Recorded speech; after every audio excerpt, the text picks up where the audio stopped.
Au nom du Père et du Fils et du Saint-Esprit. Amen.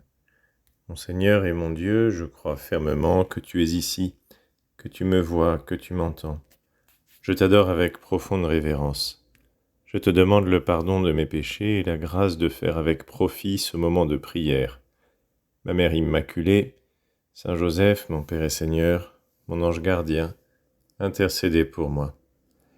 Souvent, c'est une bonne chose de lire l'Évangile avec un regard neuf, comme si c'était la première fois qu'on le lisait.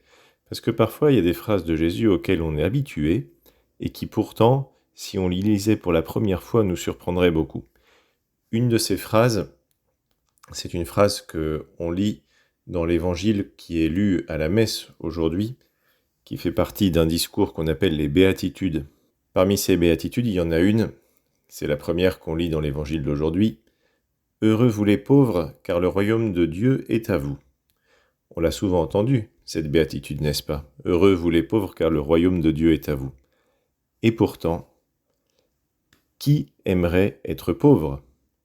Alors dans l'Église, on est assez fort pour parler de la pauvreté, et on dit que les pauvres sont les préférés de Dieu. Mais malgré ça, personne n'a envie d'être pauvre. Alors, Seigneur, pourquoi est-ce que toi tu dis « Heureux vous les pauvres » ? Tu dis « Heureux vous les pauvres, car le royaume de Dieu est à eux. » C'est vrai, mais est-ce que nous en sommes convaincus ? Et en quoi consiste cette pauvreté ? C'est la première question qu'on peut se poser, parce que Jésus nous le dit, il faut être pauvre. Alors dans l'évangile d'aujourd'hui, qu'on lit dans la messe d'aujourd'hui, on lit l'évangile selon saint Matthieu.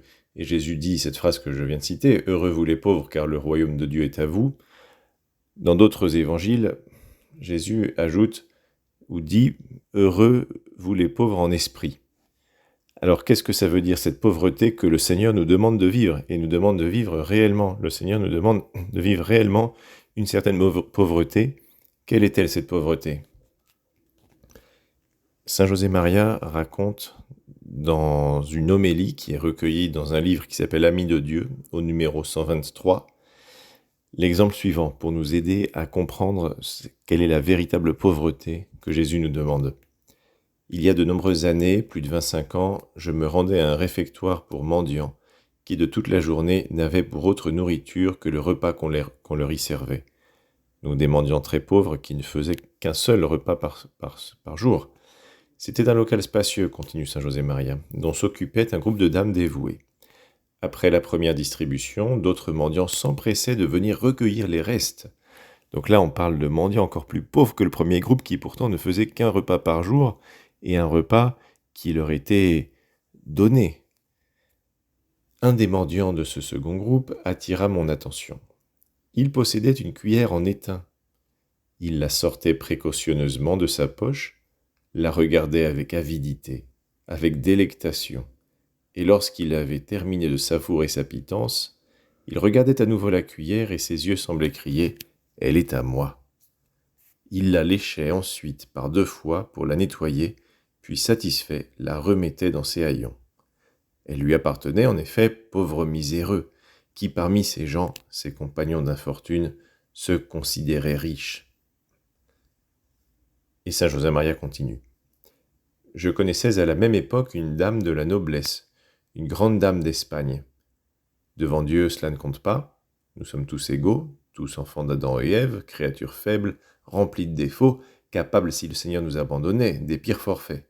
Depuis que le Christ nous a rachetés, il n'y a plus de différence, ni de race, ni de langue, ni de couleur, ni de lignage, ni de richesse. Nous sommes tous enfants de Dieu. Cette personne dont je vous parle maintenant, dit saint José Maria, habitait dans une noble demeure, mais elle ne dépensait même pas 2 pesettes par jour pour elle. En revanche, elle rétribuait généreusement les personnes à son service et consacrait le reste à venir en aide aux nécessiteux, tout en s'imposant à elle-même des privations de toutes sortes. Cette femme ne manquait d'aucun des biens que tant ambitionne, mais elle était personnellement pauvre, très mortifiée, complètement détachée de tout. Vous m'avez compris. Nous n'avons d'ailleurs qu'à écouter les paroles du Seigneur, « Heureux les pauvres en esprit, car le royaume des cieux est à eux. » Jésus nous dit quelle est la pauvreté qu'il veut que nous vivions. Il veut que nous vivions une pauvreté avant tout en esprit, c'est-à-dire il nous demande d'être détachés des choses de ce monde, des choses matérielles, l'argent en premier lieu, les biens matériels, les possessions que nous avons, mais aussi des choses immatérielles mais qui appartiennent à ce monde, comme le temps, notre temps, comme l'honneur aussi, et plein d'autres choses que le Seigneur peut nous demander parfois de sacrifier. Jésus ne nous demande pas toujours de vendre tout ce que nous avons et de le donner aux pauvres, bien qu'il il le demande parfois. On connaît l'histoire du jeune homme riche, à qui Jésus a dit « Si tu veux être parfait, va, vends tout ce que tu possèdes, puis viens et suis-moi et tu auras un trésor dans les cieux. » Et le jeune homme riche est parti tout triste parce qu'il n'a pas voulu vendre tout ce qu'il avait. Pour lui, c'était sa sécurité. Et c'est vrai que l'argent, les biens matériels, nous donnent une sécurité. Parce que, dans le fond, nous avons peur d'avoir faim. Comme le jeune homme riche, il a eu peur de tomber dans la misère. Et il faut reconnaître qu'à son époque, il n'y avait pas de sécurité sociale, il y avait des systèmes d'entraide entre les gens, bien sûr, mais qui n'étaient pas semblables à ceux que nous avons maintenant.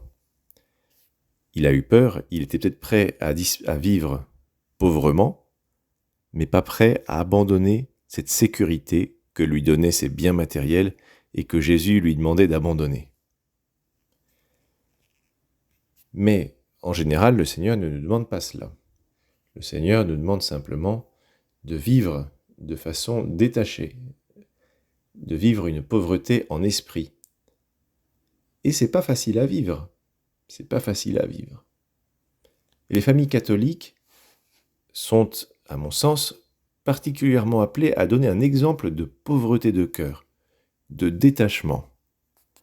L'accueil de la vie, par exemple, l'accueil des enfants qui viennent, c'est un exemple de détachement parce que un enfant de plus, c'est énormément de joie, c'est énormément de bonheur, mais d'un point de vue matériel, ça peut demander des sacrifices.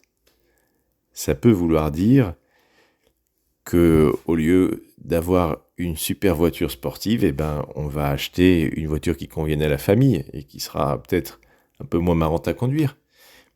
Et d'autres sacrifices comme cela, sans doute la plupart du temps plus gros que celui que je viens de citer, que le Seigneur nous demande, et bien sûr qu'il récompense dès ici-bas, parce que quels parents regrettent qu'un de leurs enfants soit né au monde?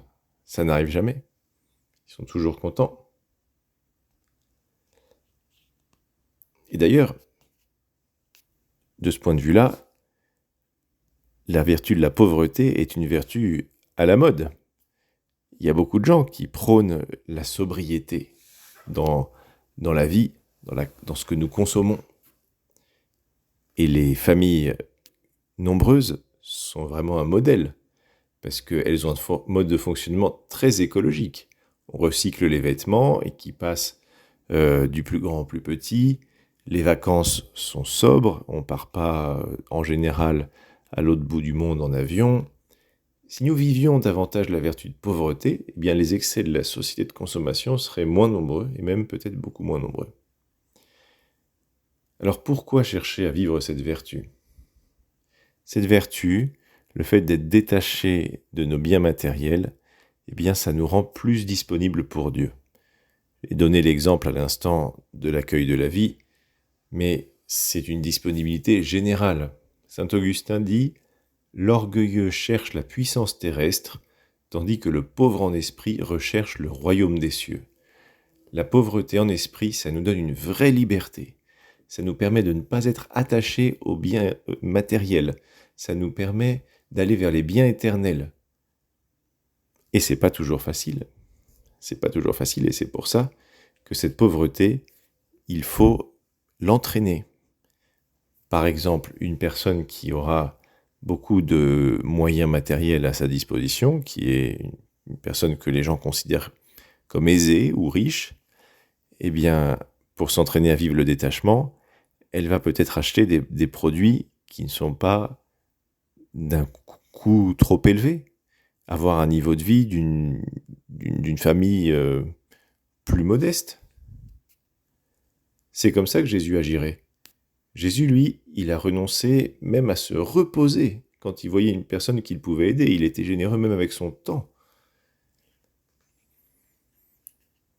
Donc la vertu de pauvreté se traduit par une vie sobre, mais pas pour le plaisir d'avoir une vie sobre, même pas pour le plaisir ou pour l'envie de sauver la planète, même si c'est une excellente chose, mais parce qu'on veut être disponible pour Dieu, pour les biens éternels.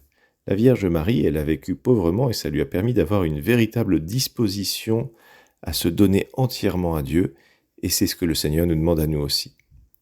Je te remercie, mon Dieu, des bonnes résolutions, des actes d'amour et des inspirations que tu m'as communiquées dans cette méditation.